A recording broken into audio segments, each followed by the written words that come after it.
धर्म संकट की शुरुआत मैं सरस्वती वंदना के साथ करना चाहता हूं। क्यों करना चाहता हूं ये आगे आपको बताऊंगा। या कुंदेन्दु तुषार हार धवला, या शुभ्र वस्त्रावृता, या वीणाम वरदंड मंडित करा, या श्वेत पद्मासना, या ब्रह्मा अच्युत शंकर प्रभृतिभिर देवैः सदा वंदिताम, सा माम पातु सरस्वती भगवती निःशेष जाड्यापहा। मां की स्तुति करते हुए उनका भक्त ये कहता है कि ऐसी जो मां है वो मेरी रक्षा करें। लेकिन सरस्वती आराधना मैं क्यों कर रहा हूं? क्योंकि कहा जाता है कि किसी एक बालिका पर सरस्वती जी इतनी प्रसन्न हुई कि उसकी जो औपचारिक शिक्षा दीक्षा है वो बेशक बहुत ज्यादा ना हुई हो, लेकिन जब वो बोलना शुरू किया, जब उसने भारत के सनातन के ग्रंथों का अध्ययन करके बोलना शुरू किया, तो कम उम्र में ही दुनिया उसको सुनती चली गई, सुनती रह गई, अवाक रह गई। और तब उसका नाम जो घर वालों ने रखा था सरस्वती, वो बिल्कुल अपने नाम के मुताबिक अपने कामों से उसको चरितार्थ करने लगी। साध्वी बालिका सरस्वती तब कहलाती थी जब 6 वर्ष की अवस्था में ही वो प्रवचन देने लगी थी और लोग, पूरी दुनिया उनको अवाक होकर सुनती रह गई थी। अब वो बड़ी हो गई हैं, लेकिन आज भी उनके चाहने वाले कई बार उनको साध्वी बालिका सरस्वती नाम से ही पुकारते हैं। आइए उनको बुलाते हैं यहां चर्चा के लिए। साध्वी बालिका सरस्वती, बहुत स्वागत है आपका। साध्वी जी आइए आइए। लेकिन साध्वी सरस्वती अपनी कही हुई बहुत सारी बातों से बहुत बार कंट्रोवर्सीज में भी रही हैं। इतना ज्यादा कि उनके खिलाफ केस रजिस्टर किए गए। यह पाया गया कि उनकी कही हुई बातें लोगों की भावनाओं को भड़काने वाली साबित हो सकती हैं। तो क्या वो लोगों की भावनाओं को भड़काकर सनातन का झंडा ऊंचा रखना चाहती हैं? असल में यह भी हम समझना चाहते हैं, आज देश में एक और धर्म संकट है। वो धर्म संकट ये कि असल में कुछ है जो सही है, लेकिन आज उसको कहा जाता है तो एक ढर्रा, एक परंपरा, एक ट्रेंड इतने दिनों तक बना दिया गया कि वो सही लोगों को चुभता है, वो सच लोगों को चुभता है। उसको कह दिया जाता है ये सच कहने वाला असल में सांप्रदायिक है, ये सौहार्द बिगाड़ना चाहता है। या बात बिल्कुल ऐसी ही है। और इसीलिए आरएसएस के प्रमुख को भी ये कहना पड़ा कि हर जगह जाकर शिवलिंग तलाशने की कोशिश न की जाए। साध्वी क्या ऐसा करती रही हैं? क्या अपनी बातों से कुछ ऐसा कहती रही हैं जिसको ये माना जाए कि उनकी बातें भड़काने वाली रही हैं, या अभी माना जाए कि उन्होंने सच कहा है? एक और बात, वो भी धर्म संकट से जुड़ी हुई, कि कई बार जो सच होता है, क्या उसका कहने का तरीका ऐसा होता है कि वो चुभ जाता है? क्या सच को कहा जा सकता है? कहा जाता है ना, सत्यम ब्रूयात प्रियम ब्रूयात न ब्रूयात सत्यम अप्रियम, कि अगर आप उसको इस तरीके से बोलेंगे, तरीका क्या मायने रखता है? और इसीलिए कहते हैं you be correct but you be political correct as well. ये हम समझने की कोशिश करेंगे। बहुत स्वागत है हमारे साथ ये जनता जनार्दन। सबसे पहले उनसे आपको मिलवा दूं। बहुत धन्यवाद। जो युवा पीढ़ी आज की अभी पढ़ाई लिखाई कर रही है और देश का दारोमदार जिन मजबूत कंधों पर जाने वाला है, वो चीजों को कैसे देखते हैं, उनसे भी हम समझेंगे। और हमारे साथ यहाँ वो मेहमान भी हैं जिनकी निगाहों से हम उन बातों का विश्लेषण करेंगे जो साध्वी जी यहाँ कहेंगी। फाजिल साहब हमारे साथ जुड़ रहे हैं, मेरे फाजिल दोस्त, काबिल दोस्त, बहुत स्वागत है आपका। ममता काले जी हमारे साथ इस चर्चा में जुड़ रही हैं। यतिमा चेतनानंद जी हमारे साथ इस चर्चा का हिस्सा हैं, और प्रेम कुमार जी हमारे साथ इस चर्चा में जुड़ रहे हैं। आप सभी का बहुत स्वागत करता हूं। लेकिन सबसे पहले साध्वी जी, आप क्यों कहती हैं ऐसा जिससे आग लग जाए? नहीं, सबसे पहले आप सभी को जय जय श्री राम। जय सीताराम। देखिए, मैं तो सत्य कहती हूँ, आग लोगों के अंदर लग जाती है। क्यों इतनी आग लगा के हृदय में बैठे हुए हैं लोग, मैं उनसे पूछना चाहती हूँ। मैं तो धर्म के लिए, समाज के लिए, सत्यता के लिए, और मेरी प्रारंभिक शिक्षा ही भागवत कथा और राम कथा से हुई। एक कथा आपको जीना सिखाती है और एक आपको मृत्यु कैसे सुंदर बनाई जाए ये सिखाती है। तो क्यों एक 6-7 साल की बच्ची को अपनी धर्म कथाओं, श्रृंगार से उठ करके राष्ट्र धर्म के विषय पे बात करना पड़ता है? तो आपको ऐसा लगता है कि आप मुझसे प्रश्न करने, आज मैं भी बहुत सारे लोगों से ये प्रश्न जानने के लिए आई हूँ कि क्यों अपने दिल में इतनी अग्नि लेकर के बैठे हुए हैं कि पूरा समय मैं अगर धर्म के लिए कोई भी बात बोलती तो आपको नफरत के तरीके से लगती। कभी आप उसको पॉजिटिव भी ले सकते हैं। तो ये पॉजिटिव वाली बात जो आप कह रही हैं, जैसे आपने 1-2 बातों को लेकर मैंने देखा आप खासतौर से मुखर रही हैं, बल्कि 3 बातों को लेकर। एक तो राम मंदिर को लेकर मुखर रही हैं, वो तो आपका जो सपना है वो पूरे देशवासियों का सपना साकार हुआ। और अब 1 साल हम उसके मना रहे हैं, तो उसके लिए आपको बहुत बधाई। उसके अलावा आप मुखर रही हैं गौ संरक्षण को लेकर, गौ सुरक्षा को लेकर। आपने कहा कि वो लोग जो स्टेटस सिंबल के तौर पर बीफ खाते हैं, उनको चौराहे पर लटका दिया जाना चाहिए। आपने ये कहा कि वो लोग जो पाकिस्तान की बातें करते हैं, उनके लिए तो आपने कहा उनको एक अमुक चीज मारो और वहीं भेज दो। नहीं, मैं उसको स्पष्ट कर देती हूँ, मैंने कहा जूते मारिए। आप बोल सकते हैं जी। अब आप इस तरीके से कह देते हैं। हाँ। आप इतना आप यही तो आपके कहीं यही तो समस्या नहीं है कि आप जो कहती हैं वो ऐसे कह देती हैं। क्या है, ये तो आपने भी सुना होगा कि सत्यम ब्रूयात प्रियम ब्रूयात न ब्रूयात सत्यम अप्रियम। तो कहीं ऐसा तो नहीं है कि आप ऐसे कह देती हैं। वो कहते हैं ना कि किसी से ये पूछो अगर कि क्यों भाई तुम्हारी आंखें नहीं है क्या, तो बुरा मान जाएगा।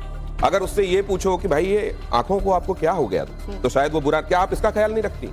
देखिए, मैं आपको एक बहुत स्पष्टता के साथ बात बताती हूँ भैया, और मेरी बहुत सारी युवा पीढ़ी यहाँ पे बैठी है ना, तो खासतौर से इनको समझना चाहिए, इनको जानना चाहिए जो सत्य इनको नहीं दिखाया गया कि साध्वी सरस्वती की एक बात तो सामने आ गई कि पाकिस्तान की तारीफ करने वालों को जूते मार के पाकिस्तान भगा दो, परंतु उसके पीछे आपने दृश्य नहीं देखा कि मैं जिन जिन स्टेट में जाती थी, चाहे केरला हो, कर्नाटका हो, कश्मीर में आज तक इतना सुंदर कश्मीर है, पूरी दुनिया वहां घूमने के लिए जाती है। साध्वी सरस्वती से क्या आपत्ति है? हमारे 6-7 कार्यक्रम वहां हुए और उनको रद्द करा दिया गया, मुझे उसकी बॉर्डर में घुसने नहीं दिया।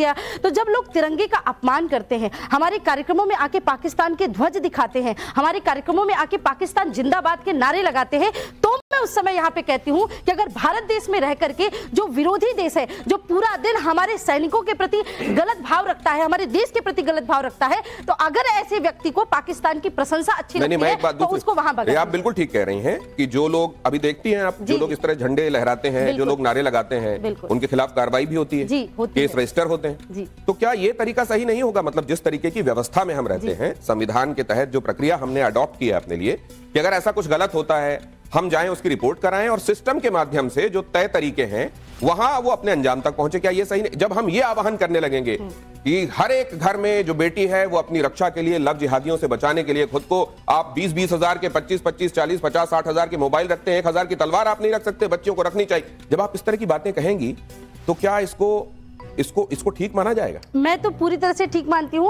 और 20,000 नहीं, मैं तो कितनी 1 लाख 1.5 लाख का हम आईफोन खरीद सकते हैं। तो सेल्फ डिफेंस के लिए एक छोटी सी कटा और तलवार की बात मतलब ये नहीं कि बहनें अपने साथ लेकर के तलवार जाएंगी। तलवार का मतलब एक शस्त्र है, पेपर स्प्रे लीजिए। मैं तो अभी एक कदम और आगे बढ़ के ये बात बोलने वाली हूँ कि गवर्नमेंट हमारी बहनों को खासतौर से आर्म्स लाइसेंस दे, ताकि आप अपने हाथ में, क्योंकि कोई आया विधर्मी आपके साथ, उसने गलत किया तो आप तलवार लेकर के तो मारने, और हर बहन को उसकी प्रैक्टिस भी नहीं है, तो आपके पास एक ऐसा हथियार होना चाहिए। एक, चाहे मैं उसकी गन की बात करूं, रिवॉल्वर की बात करूं, और मैंने ये तक भी बात कही है कि जो हमारी सेना के पड़े हुए शस्त्र हैं वो हमारी बहनों को, क्योंकि आप दिल्ली में देख रहे हैं 6 साल की बच्ची के साथ, है ना, 3 साल की बच्ची के साथ, सिर्फ ये लव जिहाद की बात नहीं है, ये पूरी व्यवस्था रेपिस्ट के लिए भी कही जाती है कि हमारे शास्त्रों में कहा गया भैया 5 जगहों पे शस्त्र चलाने में पाप नहीं लगता। तो क्या आपने जी तलवार चलाने की ट्रेनिंग ली है? आप रखती हैं तलवार? मैं तलवार के साथ साथ बहुत कुछ रखती हूँ, आप जरूर आइएगा, मैं आपको दिखाऊंगी।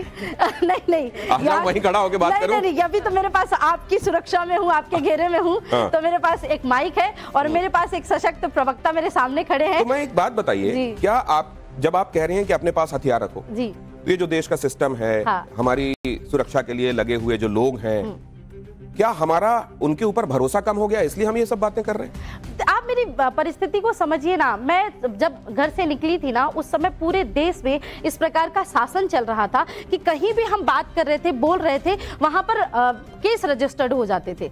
और जिस प्रकार की स्थिति अभी भारत में है ना, आप उस प्रकार की स्थिति पहले इमेजिन नहीं कर सकते। तो आप ये कह रहे हैं कि ज्यादातर बयान जो आपने दिए हैं, हाँ, ये उस दौर के हैं जब अभी मौजूदा सरकार आई थी, तो नई आई थी, और या फिर उसके पहले की बात है? आप ये कह रहे हैं? ऐसे स्टेट के भी हैं जहां पे मैं गई और वहां पे वहां की सरकार, तो आप जहां पर भारतीय जनता पार्टी को केंद्र में शासन करते हुए देख रही हैं, या जो दूसरे बीजेपी रूल्ड स्टेट हैं, वहां पर आप स्थितियों को अलग पाती हैं?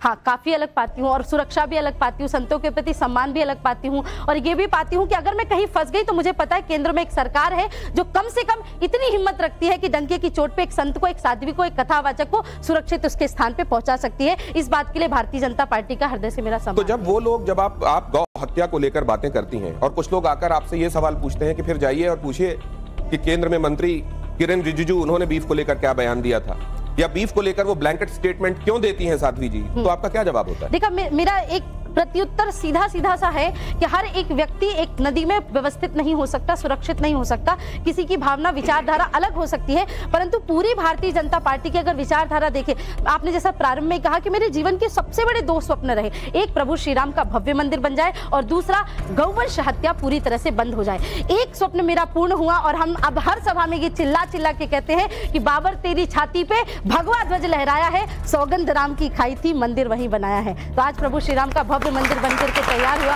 उस बात की प्रसन्नता है। और एक दिन मुझे ये विश्वास है कि माननीय नरेंद्र मोदी जी और उनके आने वाले शासित लोगों में ही शायद एक दिन हमारी दिल्ली के ही लाल किले से आह्वान होगा कि भारत से गौवंश हत्या बंद होती है। लेकिन यही आरोप लगाया जाता है, विपक्षी विरोधी लगातार इस बात को लेकर कहते हैं कि ये बताइए आपने उन कंपनियों से चंदा क्यों लिया जिन कंपनियों में वो बीफ के नाम, बीफ जहां पर शब्द का इस्तेमाल हो रहा है वो बीफ के नाम पर एक्चुअली गौवंश ना होकर ये कहा जा रहा है कि वो भैंस से जुड़े हुए पशु होते हैं, लेकिन उसके बावजूद ये कहते हैं कि आप वहां पे किसी ना किसी तरीके से बीफ से आप कनेक्टेड क्यों हैं? बीफ से आप अपने आप को एकदम अलग क्यों नहीं करते हैं? क्या आपका कहना और आपका करना इसमें फर्क है? एक साध्वी क्या देखती हैं आप? पॉलिटिकल नहीं, मैं पॉलिटिकल बात नहीं करती हूँ। मुझे ऐसा लगता है कि कभी कभी सरकार को भी सुधार की आवश्यकता होती है और मैं इस मंच से डंके की चोट पे कहती हूँ कि अगर आज भारतीय जनता पार्टी भी देश विरोधी बातें या देश विरोधी गतिविधियां करेगी तो साध्वी सरस्वती उनका भी विरोध करेगी। तो कहीं ना कहीं करती है या नहीं करती है?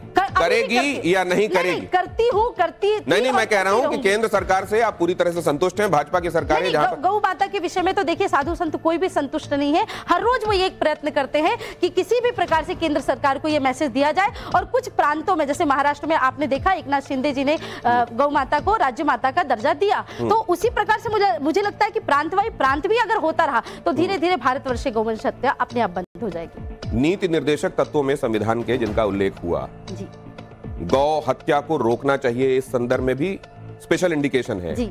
हम देख रहे हैं यूसीसी के संदर्भ में भी बातें कही गई हैं, लेकिन उसको लेकर जब विरोध होता हुआ आप देखती हैं और एक साइजेबल चंक विरोध में भी खड़ा होता है, तो आपको क्या लगता है? मुझे अब कभी कभी ऐसा लगता है कि विरोधाभास वाले जो लोग हैं ना, मैं अभी सभी से मिली भी, तो जब हमारी बातचीत होती है तब हम बहुत नॉर्मल बात करते हैं, परंतु कभी कभी ऐसा लगता है कि व्यक्ति विशेष को देख करके, समाज को देख करके, मीडिया को देख के या कंट्रोवर्शियल भाव को देख करके लोग अपना स्टेटमेंट थोड़ा ज्यादा चेंज कर लेते हैं। पहला विषय रहा मेरा। दूसरा विषय ये है कि विरोधाभास तो ऐसा हो गया आजकल भारत देश में कि एक व्यक्ति यहाँ पे इस पल्ले पे बैठा है, भारतीय जनता पार्टी ने राम मंदिर बनाया, अच्छा दूसरी पार्टी कह रही है राम मंदिर का हम विरोध करते हैं। उसको समझ भी नहीं आ रहा है कि भाई तुम कर क्या रहे हो, तुम उनका विरोध कर रहे हो जिनके तुम वंशज हो। तो मुस्लिम पक्ष तो बहुत दूर की बात है, यहाँ तो हिंदू ही अपने घर में जयचंद बने बैठे हैं, रामलला के बुलावे पे, निमंत्रण पे वहां पे नहीं जा रहे हैं। तो विरोध तो ये हो गया है कि भाई अगर ये फला राइट विंग ने ये कहा है तो हमको कोई भी अच्छा काम, ये भी अगर वो ये भी बोलेगा कि आपकी माताजी बहुत अच्छी है, तो वो ये सोचेंगे कि मैं मेरी माताजी में 4 बुराई निकाल के कैसे बता दूं। नहीं, लेकिन उनका ये कहना है कि आप ये बताइए कि राम सबके भीतर है या राम सिर्फ मंदिर में? अगर सबके भीतर है तो मैं अपने अंदर उतर कर भी राम का ध्यान कर सकता हूं। मंदिर जाने पर ही मुझे सर्टिफिकेट राम भक्त का मिले, ये क्यों आवश्यक है? ये कहते हैं। देखिए मंदिर जाने पे राम भक्त का सर्टिफिकेट नहीं मिलेगा तो फिर आप अजमेर शरीफ क्यों जा रहे हैं? वहां जाके आपको सर्टिफिकेट मिल रहा है क्या?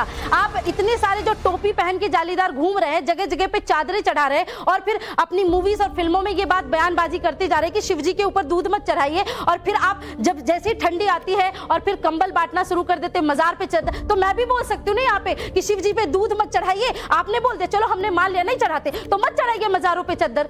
आप इतनी ठंडी है तो गरीबों में वो चद्दरें बांट दीजिए, दोनों का इक्वली होना चाहिए ना। अच्छा, कभी आपको ये लगता है कि मैंने अमुक चीज कही थी उसका मुझको पछतावा है? मुझे नहीं, किसी चीज का नहीं। मैं जो भी बात बोलती हूँ पूरे होशो हवास में बोलती हूँ। आपको मैं सच में बताऊँ, अभी आप मुझे कभी जानेंगे तो मैं एक ऐसे परिवार से जन्मी हूँ जहां मुझे काखा गाघा बाद में लिखना आया था, श्री गणेशाय नमः लिखना पहले आया है। तो मेरी जो विचारधारा रही है वो भारतीय जनता पार्टी और ये सब विचारधारा नहीं है। मेरी विचारधारा एक संघ की विचारधारा है, और संघ एक ऐसी शक्ति है जो पूरी दुनिया में संस्कारवान, शांतिवान और गुणवान बनाने का काम संघ में ही जब संघ प्रमुख ये कहते हैं, और इसके बाद मैं अपने मेहमानों की तरफ जाऊंगा, इसको ओपन करूंगा। संघ प्रमुख ये कहते हैं कि बहुत सारे लोग राम मंदिर के निर्माण के बाद अब अलग अलग तरीकों से अपने आप को हिंदुओं का अगुआ, उनका नेता बनाने की कोशिश कर रहे हैं, और ये ठीक नहीं है। इसको आप कैसे देखते हैं? देखिए सबसे पहली बात, जहां पर मैं संघ कहती हूँ वहां पर पूरा संघ आता है, एक एक प्रचारक आता है, एक एक कार्यकर्ता आता है, सह कार्यवाह से लेकर के नगर कार्यवाह तक सब कुछ आते हैं। उसमें मेरे सबसे बड़े आदर्श हेडगेवार जी और पूज्य माधवराव सदाशिवराव गोलवलकर गुरुजी रहे।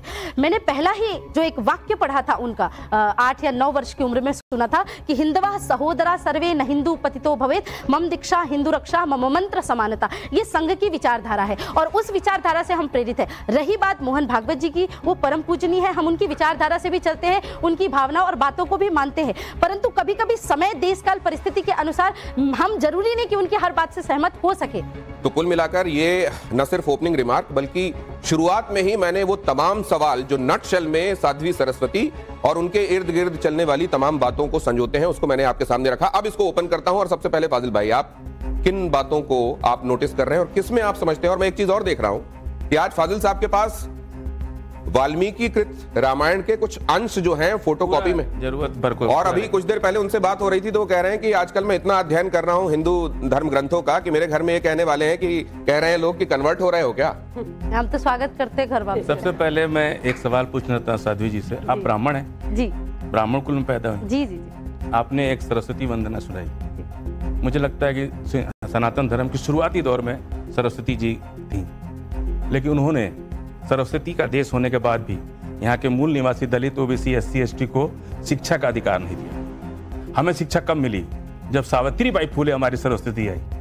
सावित्रीबाई फुले जब इस धरती पे आई तब दलितों को, पिछड़ों को, आदिवासियों को, मुसलमानों को, मुसलमान तो अब हुए, शुरुआत में ही बांटने का काम आपने शुरू कर दिया। देखिए, हमने कहा सरस्वती होने के, ये ब्राह्मण है ना, इसलिए इनकी सोच, इनकी परवरिश अलग है। मैं सनातनी हूँ, सुनिए, मुझे ब्राह्मण आप बता रहे हैं, मैं सनातनी हूँ। अखिलेश यादव को तो हिंदू नहीं मानती जी, क्योंकि वो ओबीसी है, बिल्कुल हिंदू है, क्यों नहीं है? गंगा जल से वो नहीं मानते होंगे अपने आप को। एक मिनट जरा, हमारा पूरा नंबर। आप उन्हीं भर को हिंदू मानते हैं क्या? नहीं, सिर्फ ब्राह्मण।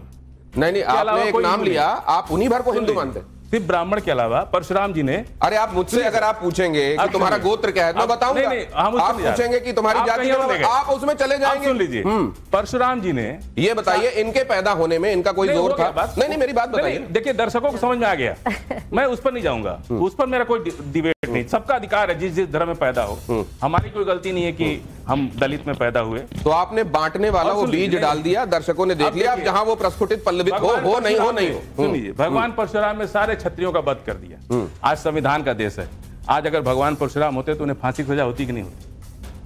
बोली, होती कि नहीं होती? सारे नहीं, थोड़े से बच गए। इन्होंने कहा कि 9 साल की, 6 साल की क्या बच्ची का, मुझे नहीं मालूम क्या मामला, 9 साल की एक बच्ची ने, दलित बच्ची ने अपने प्रिंसिपल के घड़े से पानी पी लिया। वो सवर्ण जाति की, उसकी हत्या कर दी सिर्फ इसलिए कि वो शूद्र हो गया, अछूत होकर के उसने ब्राह्मण के घर के घड़े से पानी पी लिया। क्या उस तरह की घटना का इन्होंने एंडोर्समेंट किया है? नहीं किया है। अभी तो 3 दिन क्या मतलब, जिन चीजों का यहाँ सरोकार नहीं, उन पर क्यों बात कर रहे हैं? उड़ीसा के अंदर एक महिला को इसलिए जान से मार दिया गया कि उसने सवर्ण के, ब्राह्मण के घड़े से पानी पी लिया। ये तो तब बहुत आम बात है, छोटी सी बात। आदिल भाई, एक छोटी सी बात बोलूं? हिंदू इस देश, आप कितने हिंदू हैं मैडम, बताइए आप इस देश? आदिल भाई, एक आपके इजाजत हो तो एक छोटी सी बात कहना चाहता हूं। आपके हिसाब से कितना है? नहीं, एक बात मैं आपसे आप बात कर लीजिए, आप बात कर लीजिए। कितना करोड़ है हिंदू, बता दीजिए। आप बात कर लीजिए। अरे मैं बताऊंगी आपको, मैं आपको बताऊंगी, मैं बताऊंगी आपको। आप भी हिंदू ही हैं। ये टेस्ट ले रहे हैं? आप भी हिंदू ही हैं। हम हिंदू कभी नहीं रहे। आप अपनी 5-7 पुश्ते निकालिए। वंशज हैं, हम दलित से मुसलमान हुए, हम कभी हिंदू नहीं रहे। आप हिंदू ही हैं और दलित भी हिंदू ही होता है। व्यवस्था के, सुन लीजिए, दलित भी हिंदू ही है। आप नटशेल, आप ये बातें,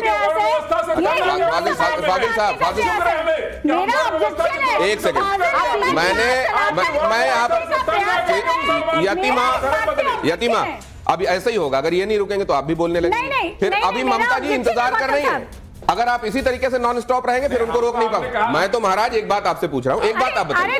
ना, मैंने एक बात अलग खड़ा करने का प्रयास कर रहे हैं आप सीधे। हमारा अभिन्न अंग है दलित समाज, उसको आप कह रहे हैं मैं दलित में पैदा हुआ, मैं हिंदू नहीं हूँ। आप इनके ट्रैप में क्यों आ रही हैं? यतीमा, आप ट्रैप में क्यों आ रही हैं? आप इनके ट्रैप, उन्होंने ट्रैप बिछाया, ट्रैप ना दे। मैं तो दूसरी बात कह रहा हूँ, अगर आप साध्वी सरस्वती के प्रवचनों को और बयानों को सुनेंगे तो उन्होंने हमेशा जो अंतर जातीय विवाह है, सनातन के मानने वालों में विवाह, उनको सही बताया है, लेकिन वो अंतर धार्मिक विवाहों के खिलाफ है। मैंने संन्यास नहीं लिया है, मेरा 2.5 वर्ष पूर्व विवाह हुआ है और अंतर जातीय ही विवाह हुआ है। मैं आपको ये बताना चाहती हूँ, अंतर जातीय, अंतर धार्मिक नहीं, अंतर। मैं सोचा कि आप अपनी एक तो शब्दों को संभालिए। पहली बात कि जो मुसलमान, अंतर जातीय, अंतर धर्म, आपका कराया गया लफ्ज जिहाद मेरे ऊपर नहीं चलेगा। और अंतर जातीय और अंतर धर्म में बहुत अंतर होता है। और जिन बाप दादाओं की आप बात करते हैं ना, वो भी राम मोहन मदन मालवीय नहीं इनाम रहे होंगे आपके। और जिन वाल्मीकि जी का, जिन वाल्मीकि की, लेकिन अब मैं जरा प्रेम कुमार जी के पास जाता हूं और उसके बाद तुरंत बाद ममता जी आपके पास आऊंगा। पहले आपसे मैंने सवाल पूछा था, लेकिन अब क्योंकि वो डाइवर्ट हो गया है। प्रेम जी, ये यहां इस देश में सनातन की जो भावनाएं हैं उसको ताक पर रखकर अब देश चलने के लिए तैयार नहीं। अब उसको सीधे उसके सवाल चेहरे पर पूछा जाएगा। क्या यही काम कर रही हैं साध्वी सरस्वती? ये जो आपने टर्म दिया ना, सनातन की भावनाएं, सनातन क्या है? सृष्टि है सनातन, वायु है, जल है, जीव है, जंतु है, इंसान है, सब तो सनातन है। आप हम महाकुंभ में जाएंगे, जिस तो जो नदी लोग में बीज खा रहे हैं आपके मुताबिक वो भी सनातनी? नहीं, हमें बोलने दीजिए प्लीज। हम पानी में जाएंगे, नहाएंगे, गंगा में नहाएंगे, तो उस गंगा में भी एक जीवों का संसार होगा। वो गैर सनातनी नहीं है, वो सनातनी है। तो हम इंसान में क्यों गैर सनातनी खोज रहे हैं? इंसान भी तो सनातनी है। हम कहते आप कह रहे हैं फाजिल भाई सनातनी है? हम जब सनातन का आप कह रहे हैं फाजिल साहब सनातनी, यही कह रहे हैं? हमारी सोच से तो है। असदुद्दीन ओवैसी सनातनी है। हाँ, आप ये कह रहे हैं? जब हम सनातन को इस रूप में बता रहे हैं, जब जीव सनातन है, तो फाजिल भाई भी सनातन है। फाजिल भाई, सनातन में स्वागत है आपका। नहीं, स्वागत क्यों कर रहे हैं? जब हम हैं तो फिर स्वागत किस बात का? आप भी मान रहे हैं? मेरी बात सुनिए। आप तो फूल माला मंगा लीजिए। बिल्कुल बिल्कुल, फूल माला, जनेऊ, चंदन टीका और मंत्रों के साथ। चंदन टीका के साथ चाहिए इनको सनातनी। तो हम ये कह रहे हैं, जैसे मंदिर खोदने की बात हो रही है ना, मस्जिद में मंदिर खोजा जाए। भाई यही पाकिस्तान, यही अफगानिस्तान, ये बांग्लादेश, सब तो हिंदुस्तानी था। क्या आप पाकिस्तान के मस्जिद के नीचे खोज सकते हैं मंदिर, मूर्ति? तो हिंदुस्तान में तो खोज सकते हैं, यहाँ ना खोजे। ये इसी का अगला लाइन यही है हमारा। हिंदुस्तान में क्यों खोज सकते हैं? क्योंकि हम बहुसंख्यक हैं। तो क्या जिसकी लाठी उसकी भैंस चलेगी? नहीं, बांग्लादेश में तो ऐसा नहीं है, बड़े प्यार से हिंदुओं को रखा जा रहा है। नहीं, मैं कह रहा हूं ना भाई, अगर ये भावना है तो सिर्फ हमारा जहां जोर चलेगा, जहां हम बहुसंख्यक होंगे, वहां हम अल्पसंख्यकों की भावना नहीं देखेंगे। और दूसरे वो पाकिस्तान भी हमारा था, अफगानिस्तान भी हमारा था, बांग्लादेश भी हमारा था, वहां भी ये चीजें मिल सकती कह रहे हैं। तो सवाल है हम दूसरा गाल आगे कर दो थप्पड़ खाने के बाद। सवाल ये है कि गाल खत्म हो जाए तो कुछ और आगे कर दो। प्रोग्रेसिवली आगे बढ़ाना चाहते हैं या रिग्रेसिव ढंग से बैठ जाना चाहते हैं? हिंदू मुसलमान करना चाहते हैं, इंसान में लड़ाना चाहते हैं? आज हम प्रेम कुमार हिंदू है, कल को अगर इस्लाम धर्म कबूल कर लेता है तो आप हमको अलग तरीके से व्यवहार करेंगे? अरे इस धरती में मैं पैदा हुआ, मैं इस्लाम मानूं, सिख मानूं, मेरी आजादी है। प्रेम जी, एक बात बताइए, आपने बहुत बड़ी बात कही है। इंसान के पैराडाइम से अगर ये बात देखी जाए तो आप ठीक कह रहे हैं, लेकिन आप एक बात बताइए, आपने अपने बच्चों का नाम जो रखा होगा वो हिंदू तरीकों से रखा होगा? आपने नामकरण का जो तरीका होता है, अरे नामकरण एक संस्कार होता है, 16 संस्कारों के साथ। आप जब उनका विवाह करेंगे, आप जब विवाह करेंगे तो आप निश्चित रूप से देखेंगे कि कहाँ कर रहे हैं विवाह, करेंगे नहीं करेंगे? आप एक बात सुनिए, नामकरण जो है इस संस्कृति और भी बड़ी चीज होती है, धर्म से भी बड़ी चीज होती है संस्कृति। उस पर संस्कृति का भी असर होता है, धर्म का भी असर होता है। जिस तरीके की उदार व्याख्या कर रहे हैं, क्या आप उस उदार व्याख्या के लिए खुद तैयार हैं प्रेम कुमार जी? हम तो उदार व्याख्या के साथ ही पैदा हुए, उसी उदार व्याख्या से प्रेम जी पैदा हुए हैं। और बांग्लादेश में क्यों नहीं तलाशा जाता किसी मस्जिद के नीचे मंदिर? ममता जी, चलिए बांग्लादेश की तो बात भैया ने कह दी, पूरी जग जाहिर है। लंदन के बर्मिंघम में कौन से अल्पसंख्यक रहते हैं बताइए, जहां हर फ्राइडे को रोड ब्लॉक करके नमाज पढ़ी जाती है ना? मैं इतनी देश दुनिया में कथा करने के लिए, धर्म सभाओं के लिए जाती हूं, वहां पर जहां पर ये अल्पसंख्यक नहीं है। आप थोड़ी देर पहले कह रही थी कि इतनी आग लगी हुई है लोगों के दिलों में कि मैं थोड़ी सी बात बोलती तो आग लग जाती है। इतनी आग अपने दिलों में क्यों रखती है? ये आपका सवाल। मुझे लगता है कि लोगों के दिलों में, इन युवाओं के दिलों में भी जितनी आग होगी उससे ज्यादा आग आपके दिल में है। वो वाली आग तो जरूरी है ना, वो तो मैं कहती हूँ दुष्यंत कुमार ने कहा कि हो गई है पीर पर्वत सी पिघलनी चाहिए, इस हिमालय से कोई गंगा निकलनी चाहिए। सिर्फ हंगामा खड़ा करना मेरा मकसद नहीं, मेरी कोशिश है ये सूरत बदलनी चाहिए। मेरे सीने में ना सही, तेरे सीने में सही, राष्ट्रभक्ति की आग हो, कहीं भी आग, लेकिन आग जलनी चाहिए। राष्ट्रभक्ति क्या होती है? ममता जी, आपके साथ थोड़ा अन्याय हुआ है, कुछ देर से पहुंच पा रहा हूं, लेकिन आपके पास अब बहुत सारी बातें आपके कानों तक पहुंच चुकी हैं। क्या एक टिप्पणी अभी फाजिल भाई की आई कि आपको संविधान में भरोसा नहीं है? क्या साध्वी जी जैसे जो लोग हैं वो संविधान में भरोसा नहीं करते? जी दिनेश जी, बहुत बहुत धन्यवाद, आपको मेरा प्रणाम साध्वी जी। और उम्मीद ये करूंगी मेरे दो भाइयों से कि जैसे मैं इनके टाइम पर शांतिपूर्वक सुन रही थी वैसे ये सुने। देखिए, सबसे पहली बात यह है कि जो भारतवर्ष के अंदर या विश्व भर के अंदर सनातन धर्म की बात करता है, सनातन सभ्यता की बात करता है, उसका मतलब जो ये लोग निकालते हैं, कुछ लोग तथाकथित लोग, कि उनको भारत के संविधान पर भरोसा नहीं है, इससे ज्यादा बेमाना बात हो ही नहीं सकती है, हो ही नहीं सकती है। क्योंकि यह देश भारतवर्ष आज भी मोदी जी के नेतृत्व में भी संविधान से चलता है ना। तो सरस्वती जी, उन्होंने आपने आप नहीं, आप बीच में नहीं बोलेंगे, ये बीच में नहीं बोलेंगे, ये बीच में नहीं बोलेंगे। हथियार रखने की बात उन्होंने क्यों बोली? क्योंकि जो लोग शस्त्र उठाते हैं उनको शास्त्र भी आता है, और हमको इस देश के अंदर हमारी संस्कृति इस बात की गवाह है कि शास्त्र और शस्त्र दोनों की ट्रेनिंग दी जाती है, उसमें कोई बुराई नहीं है।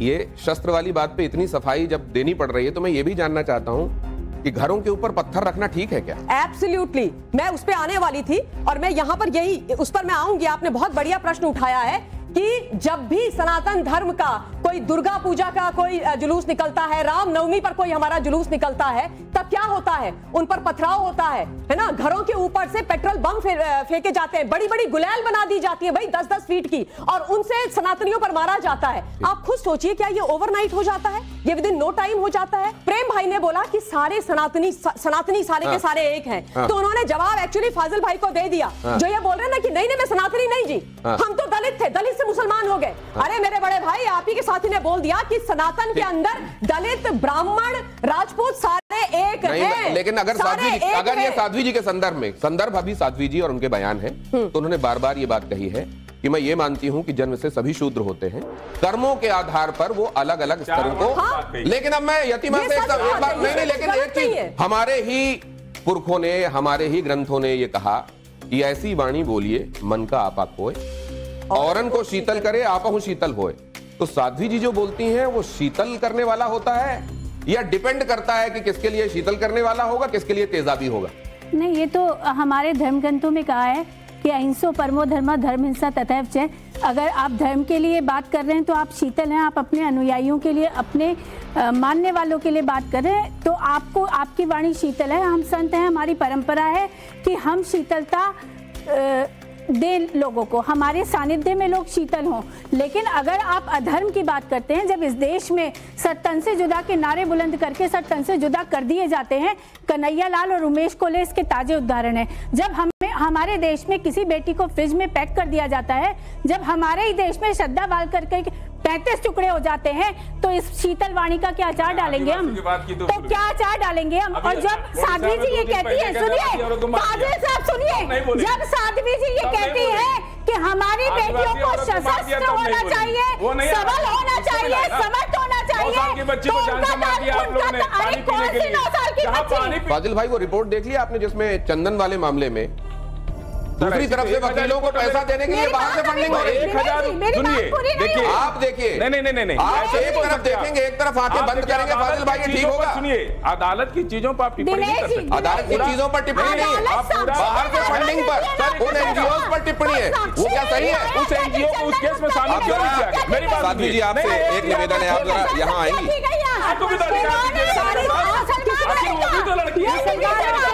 मुसलमानों के मदरसे में पर्याप्त शस्त्र पड़े हुए हैं, पर्याप्त शस्त्र पड़े हुए हैं, आपके पास पर्याप्त शस्त्र पड़े हुए हैं। वो क्या कह रहे हैं, जवाब तो सुन लीजिए।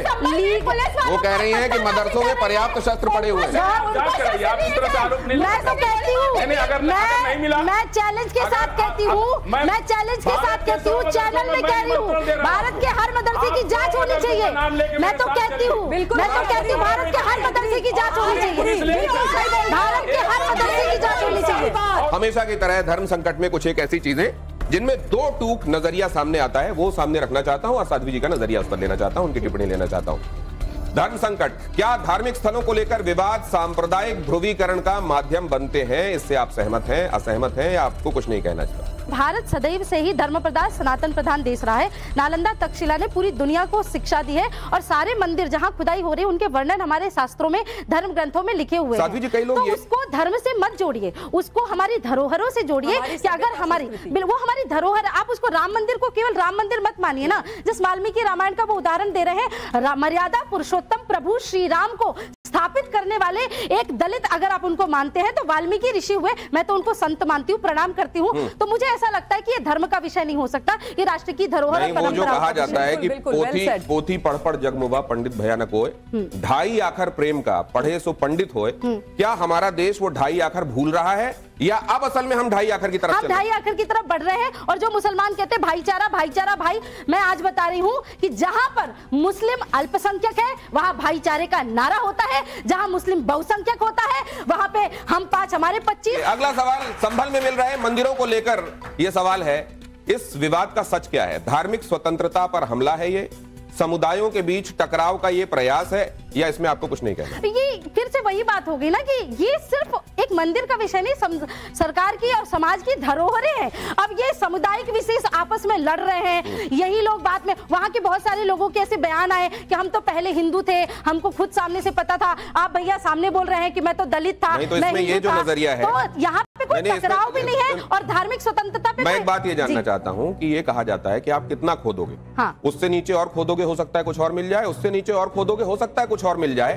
तो ये मुझे लगता है कि भाईचारे की भावना मुसलमानों को लेकर के आनी चाहिए कि साध्वी जी, जहां पे हमको लगेगा कि ये हिंदुत्व और भारतीय और सनातन की परंपरा यहाँ पे है, हम सामने से आकर के कहेंगे। आप भाईचारे की बात करते हो ना, तो हम कहते हैं ना कि अभी तो केवल झांकी मथुरा काशी बाकी है, आप सामने से होकर के आ जाइए ना। चलिए अगला सवाल, धर्म संकट में अगला सवाल और उसमें साध्वी जी की टिप्पणी। कुछ लोग महाकुंभ को रूढ़िवादी परंपराओं का प्रतीक मानते हैं, आपका पक्ष क्या है? मूर्ख है वो लोग, ये तो विकल्प ही नहीं है। हाँ, नहीं, ये इस विकल्प से परे है। वो जो लोग रूढ़िवादिता मानते हैं वो मूर्ख है, इस विकल्प को हटा दीजिए, महामूर्ख है वो लोग। उन्होंने कभी धर्म को, सनातन धर्म को, समाज को पढ़ा ही नहीं है, इसलिए पूरी तरह से असहमत और सबसे बड़े मूर्ख लोग हैं जो रूढ़िवादिता और इस प्रकार की भावनाओं की बात करते हैं। अगला सवाल और उस पर साध्वी जी का नजरिया बहुत जल्दी से। धर्म संकट, साधु संतों का प्रमुख कर्म क्या होना चाहिए?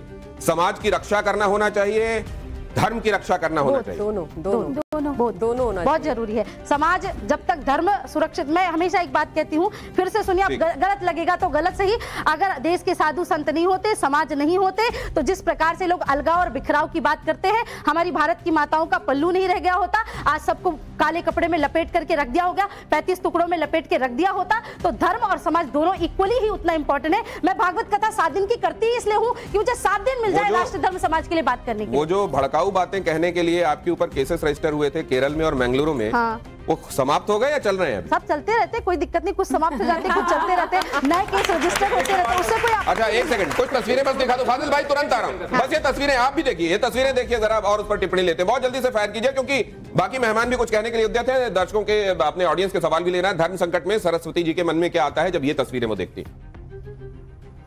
बजरंगबली जी की जय। संभल की है ये,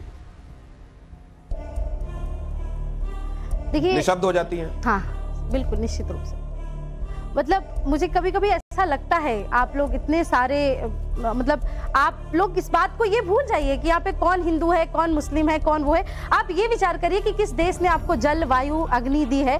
सरस्वती के मन में क्या आता है जब वो महाकुंभ की ये तस्वीरें देखती? बहुत मन गदगद हो जाता है। इस बार लगभग 8 करोड़ से ज्यादा लोग संगम में स्नान करने वाले हैं और मैं खुद कुंभ में कथा करने वाली हूं और मुझे ये लगता है कि पूरी दुनिया का सबसे बड़ा आध्यात्मिक उत्सव है और इस बार तो तैयारियां इतनी विशेष तौर से की जा रही हैं, मुझे ऐसा लगता है बहुत अद्भुत कुंभ होने वाला है, बस बशर्ते वहां पर किसी भी प्रकार की गैर सनातनी एक्टिविटीज ना हो। ठीक है, अब अगली तस्वीर और थोड़ा सा पीछे की तरफ जाएंगे तो कैमरा और अच्छे से कवर कर पाएगा। धर्म संकट, सरस्वती के मन में क्या आता है जब ये तस्वीर वो देखती है? अरे भगवान बचाए इनसे, ना इनसे कभी मिली हूँ, ना मिलना चाहती, ना देखना चाहती। ये एक ऐसे व्यक्ति है जो वास्तविकता में अगर समाज को, राष्ट्र को तोड़ने का कोई काम करता है तो वो ये महान। अच्छा ये बताइए कि जो अपने शास्त्र कहते हैं और जो मूल सिद्धांत है, मानव मात्र से स्नेह रखो, प्यार करो, बिल्कुल, घृणा विद्वेष मत रखो, नहीं रखना चाहिए। ये जब आप इनको देखकर ऐसा करती हैं? मैं एक गीता का श्लोक भी आपकी बात में बोलती हूँ, अद्विष्टः सर्वभूतानां मैत्र्यः करुण एव च निर्ममो निरहंकारः समदुःख सुख क्षमी। ये गीता कहती है सबके प्रति मैत्री का, करुणा का, प्रेम का भाव रखो। पर वही गीता इसलिए नहीं सुनाई गई, शांति का पाठ करने के लिए नहीं सुनाई गई, वही गीता इसलिए सुनाई गई कि अर्जुन ये तेरे चाचा, मामा, फूफा, ताया नहीं है, ये सब राष्ट्र और धर्म के उस तरफ खड़े हुए वो लोग हैं जो धर्म का भला नहीं चाहते।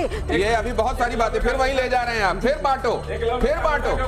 आपने तो लगता है बांटने का ही ठेका ले लिया फाजिल भाई। अगला सवाल सरस्वती जी के मन में इनको देख करके आता है। बहुत बढ़िया, अभी इन्होंने एक यात्रा करी, एक बार जोरदार तालियां इनके लिए बजाए।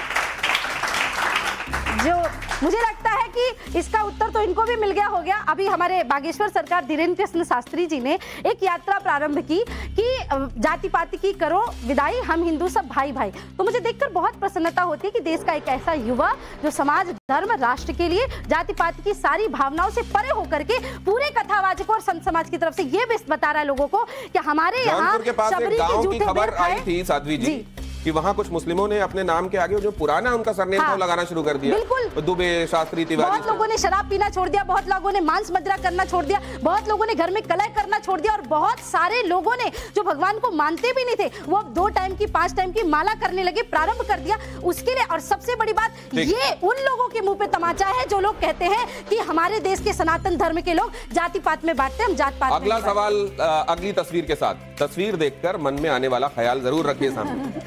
आप मुझे मैं यहाँ सवाल आप लोग क्यों हंस रहे हैं?